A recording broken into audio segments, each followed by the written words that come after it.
আমি অতনু রয়েছি আপনার সঙ্গে। আজকের সকালটা ভালো, অন্তত গতকালের সকালের মতো ভালো তবে নয়। তার কারণ গতকাল সকাল হয়েছিল এটা জেনে যে হ্যাঁ, জঙ্গি নিকেশ করা সম্ভব হয়েছে, জঙ্গি ঘাঁটি নিকেশ করা সম্ভব হয়েছে। আজও ভালো লাগছে এটা ভেবে যে এখনো অপারেশন জারি আছে। ভালো লাগছে এটা ভেবে যে পাকিস্তান সেনা জঙ্গিদের শেষকৃত্যে যাচ্ছে, শহীদ তকমা দিচ্ছে, যা থেকে স্পষ্ট হয়ে যায় পাকিস্তান আর পাকিস্তান আর্মি কিভাবে জঙ্গিদের আশ্রয় দেয়। এসব নিয়ে কথা হবে। আমার সঙ্গে স্টুডিও রয়েছেন ক্যাপ্টেন অমলেন্দু রায়চৌধুরী। ক্যাপ্টেন রায়চৌধুরী, আপনার সঙ্গে কথা বলবো, তবে তার আগে একবার দেখে নি, চট করে একবার দেখে নি অপারেশন সিঁদুর কি হলো, ভারত সরকার কি ব্রিফ করল।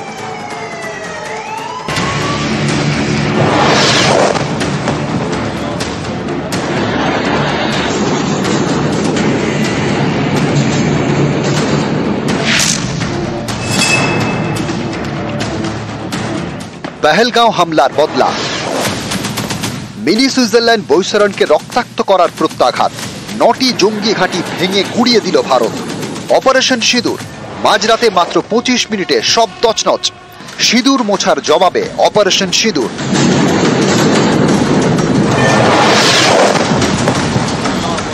অপারেশন সিঁদুর, ভারতীয় সেনা, নৌসেনা এবং বায়ুসেনা ত্রিফলা আক্রমণ। 22 এপ্রিল বৈতরণে 26 জনকে গুলি করে খুন করে জঙ্গিরা। প্রত্যেকেই পুরুষ। স্ত্রীর সামনে খুন করা হয় স্বামীকে। এই সিঁদুর মোছার বদলা নিতেই অপারেশন সিঁদুর।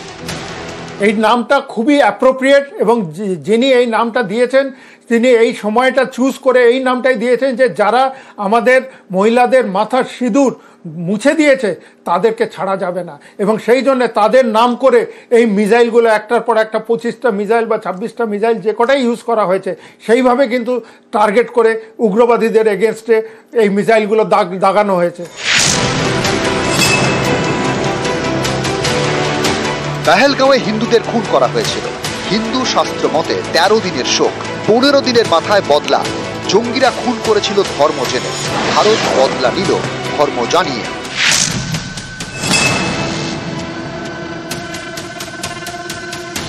অপারেশন সিঁদুর কিভাবে বদলা, দেশকে সে কাহিনী শোনালেন ভারতীয় সেনাবাহিনীর 2 মহিলা অফিসার, একজন মুসলিম কর্নেল সোফিয়া কুরেশি, আরেকজন হিন্দু উইং কমান্ডার বমিকা সিং। मैं कर्नल सोफिया कुरैशी और मेरे साथ विंग कमांडर व्योमिका सिंह। ইনি কর্নেল সোফিয়া কুরেশি। শরীরে বীরের রক্ত। দাদু ছিলেন ভারতীয় সেনায়। ভারতীয় সেনায় সামরিক যোগাযোগ ও ইলেকট্রনিক্স অভিযান সহায়ক শাখা সিগন্যাল কর্পসের অন্যতম শীর্ষ অফিসার সোফিয়া কুরেশি। 2006 সালে কঙ্গোয় রাষ্ট্রপুঞ্জের শান্তিরক্ষা অভিযানে সামরিক পর্যবেক্ষক হিসেবে দায়িত্ব পালন করেন।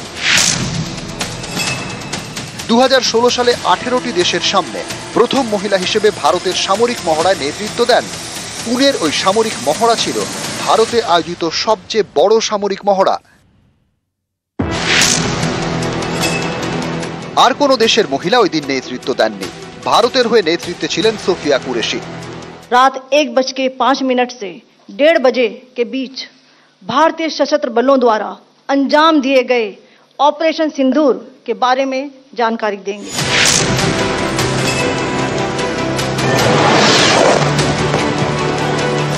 কর্নেল সোফিয়া কুরেশির সঙ্গে এক মঞ্চে উইং কমান্ডার বমিকা সিং। বমিকা মানে আকাশ কন্যা। ইনি সত্যিই আকাশ কন্যা। বায়ুসেনার উইং কমান্ডার, একসময় এনসিসিতে ছিলেন। ইঞ্জিনিয়ারিং এর পড়ুয়া, সেখান থেকে ভারতীয় বায়ুসেনায় জম্মু কাশ্মীর এবং উত্তর পূর্ব ভারতের বহু দুর্গম অঞ্চলে চেতক, চিতার মতো কপ্টার উড়িয়েছেন। 2020 সালে অরুণাচল প্রদেশে ভূমিধসের উদ্ধার কার্যে গুরুত্বপূর্ণ ভূমিকা নেন বমিকা সিং।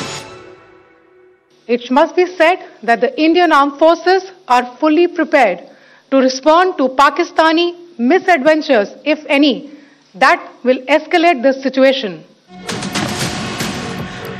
ধর্ম জেনে খুন, ধর্ম জানিয়ে বদলা। অপারেশন সিঁদুর, 25 মিনিটে খেল খতম।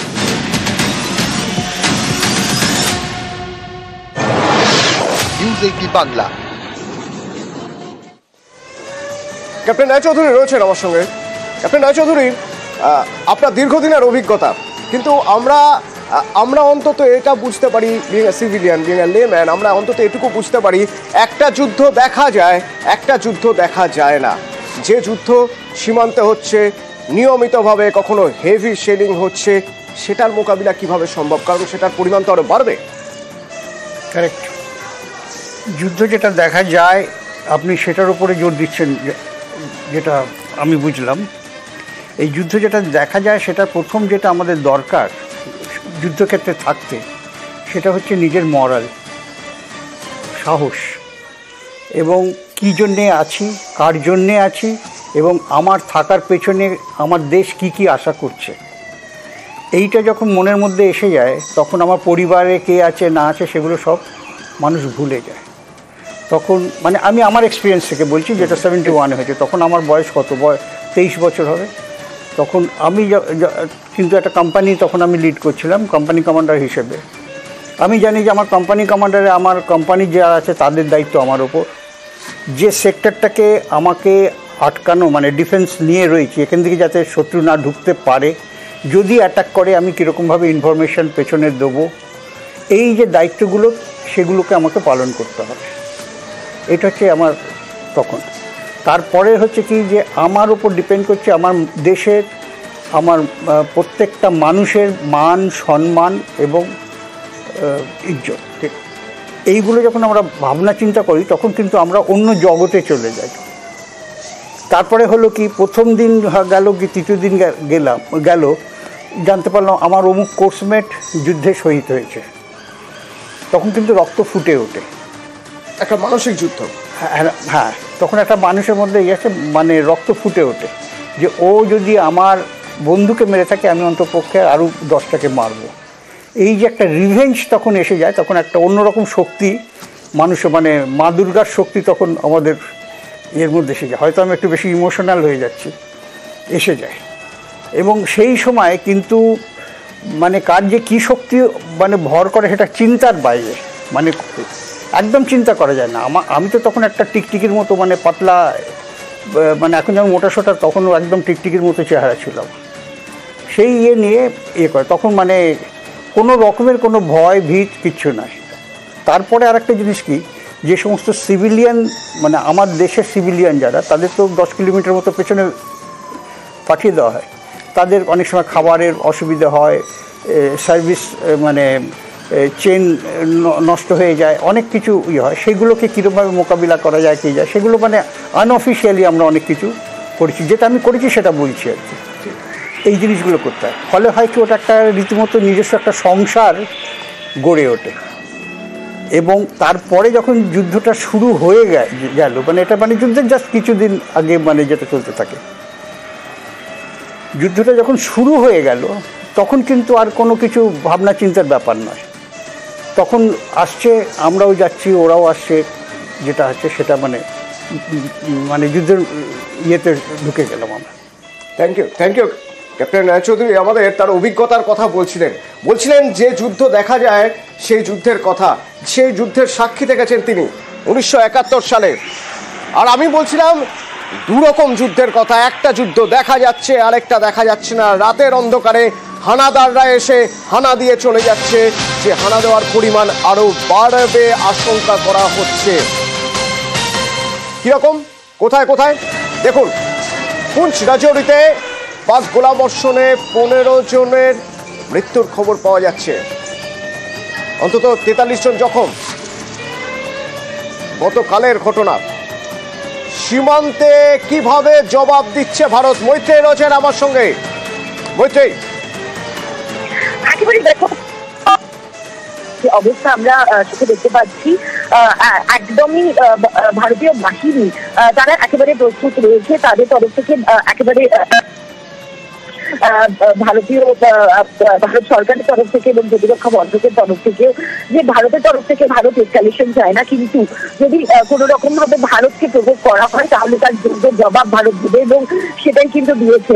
গতকাল রাতে যদিও কিছু কিছু জায়গায় যে গতকাল সারাদিন ধরে আমরা যে ছবি দেখেছিলাম, অর্থাৎ পুঞ্চ এবং রাজৌরি, মেন্ধার, এই সমস্ত সেক্টরে যে হেভি শেলিং হচ্ছিল এবং যাতে অন্তত পক্ষে 15 জনের মৃত্যু হয়েছে গতকাল রাতে, সেই হেভি শেলিং এর পরিমাণ।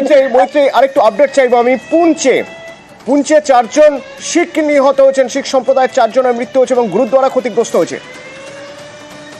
একেবারে দেখো, আমরা যেটা জানতে পারছি যে ওখানে একটি গুরুদ্বারা, পুঞ্চের একটি গুরুদ্বারাতে হামলা করা হয়েছে, মর্টার শেল আগে, এবং গুরুদ্বারা একেবারে ভগ্নাংশে পরিণত হয়েছে, যথেষ্ট ক্ষতিগ্রস্ত হয়েছে গুরুদ্বারা, এবং সেখানেই 4 জন শিখ তারাও আক্রান্ত হয়েছেন এই মর্টার শেলের আক্রমণে। এবং একই সঙ্গে যেটা খুব সচরাচর দেখা যায় না, সেটা হচ্ছে পুঞ্চের একেবারে মার্কেট এরিয়া, যেটা বাজার পর্যন্ত, সেই পর্যন্ত কিন্তু কালকে শেল এসে পৌঁছেছে। সেই শেলিংয়ের ছবিও কিন্তু সামনে এসেছে, বিভিন্ন সিসিটিভিতে ধরা পড়েছে। একেবারে যে মেইন মার্কেট, সেখানে পুঞ্চের শেলিং এসে পৌঁছেছে।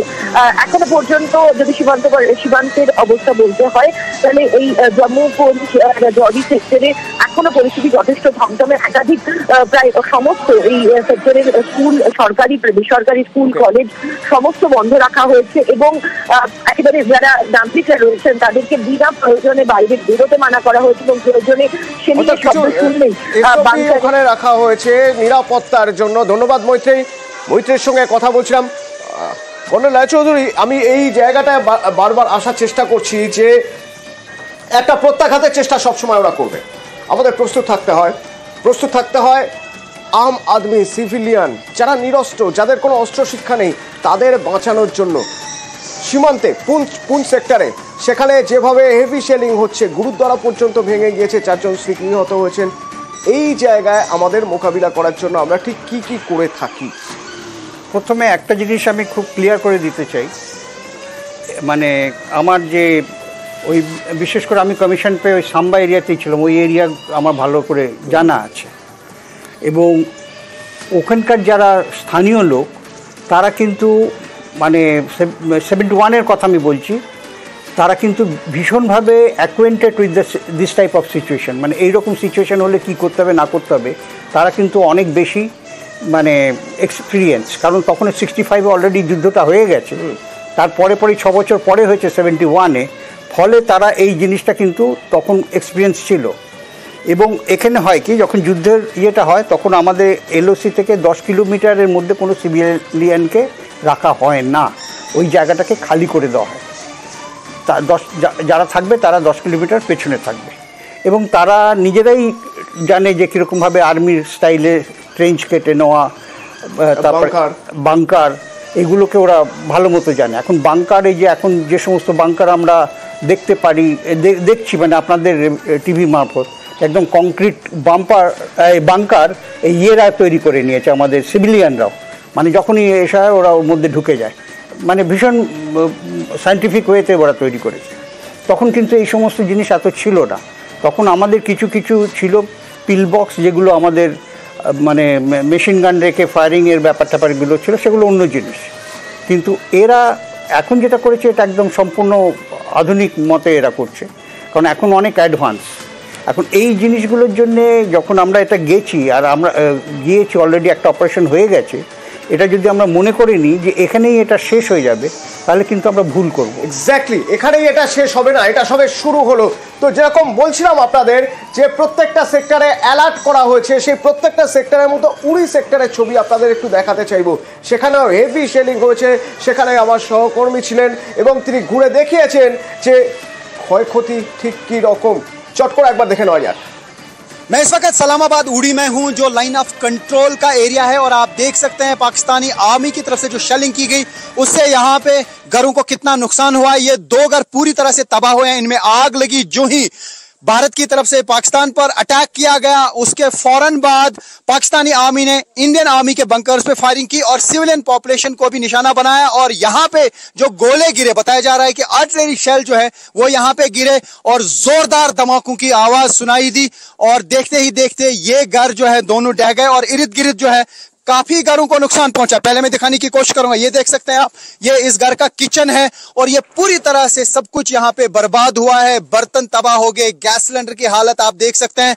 तो यहाँ पे जो भी चीजें थी वो तबाह हो गई और ये अनाज है यहाँ पे चावल और धान हमें दिख रही है। हालांकि इस एरिया में काफी गरीब लोग रहते हैं, लेकिन इनका आशियाना पूरी तरह से बिखर गया और यहाँ पर तकरीबन 4 लोग घायल हुए थे, जिनको आर्मी और पुलिस ने इवैक्यूएट करके हॉस्पिटल पहुंचाया। और जितने भी यहाँ पे इन घरों में लोग रहते थे उन्हें यहाँ से निकाला गया, सेफर लोकेशंस की तरफ उनको रवाना किया गया। इस एरिया में अब कोई भी नहीं है। जोरदार धमाकों की आवाज दूर दूर तक सुनाई दी, क्योंकि रात भर यहाँ पर गन गरज की आवाज जो है वो गूंज रही थी, क्योंकि जो ही भारत की तरफ से अटैक किया गया, ऑपरेशन सिंदूर लॉन्च किया गया, उसके फौरन बाद पाकिस्तानी आर्मी के पोस्ट से लगातार इंडियन आर्मी के पोस्ट पर फायरिंग की गई। इर्द गिर्द जितने भी घर हैं उनमें कांच टूटे हैं, खिड़कियां तबाह हुई हैं, दरवाजे तबाह हुए हैं और इससे आप अंदाजा लगा सकते हैं कि क्या शिद्दत रही होगी इन धमाकों की। ये आप देख सकते हैं, ये टीन के शीट दूर दूर तक पहुंचे हैं और यहाँ देखिए किस तरीके से छर्रे यहाँ पे लगे हैं।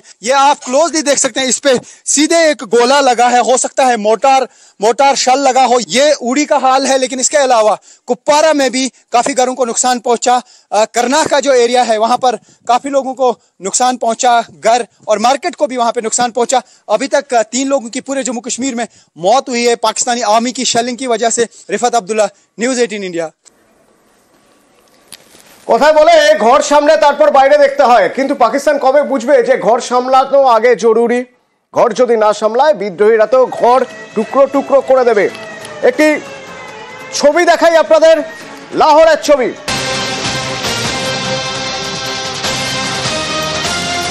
দেখুন ভালো করে, ধোঁয়া উঠছে দেখতে পাচ্ছেন।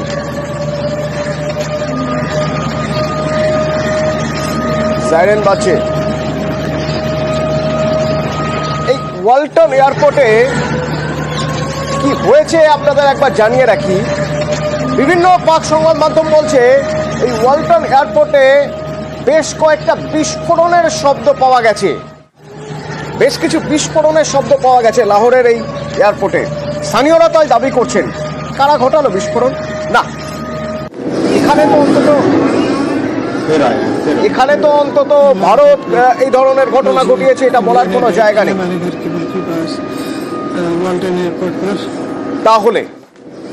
তাহলে গৃহযুদ্ধ, অন্তর্দ্বন্দ্ব, বিদ্রোহীরাই শেষ করে দিচ্ছে পাকিস্তানকে। অ্যাডভান্টেজ ভারত বলা যায় যে আমাদের তো সেভাবে কিছু করতেই হচ্ছে না, ঘরের মধ্যেই একের পর এক যুদ্ধ, টুকরো টুকরো হয়ে যাচ্ছে পাকিস্তান। আর্মি কি করে শুধুমাত্র কিছু মক শেলিং করে কি করেই বা ভারতের সঙ্গে লড়বে? এমনিতে তো সামরিক দিক থেকে অনেকটাই পিছিয়ে রয়েছে। দেখুন এখন ওদের যে অবস্থা, ওদের যে সরকার, এদের আর্মি মানে ফোর্স, এদের মধ্যে কিন্তু মিলমিলাপটা নেই, দুজনের মধ্যে একটা দ্বন্দ্ব আছে।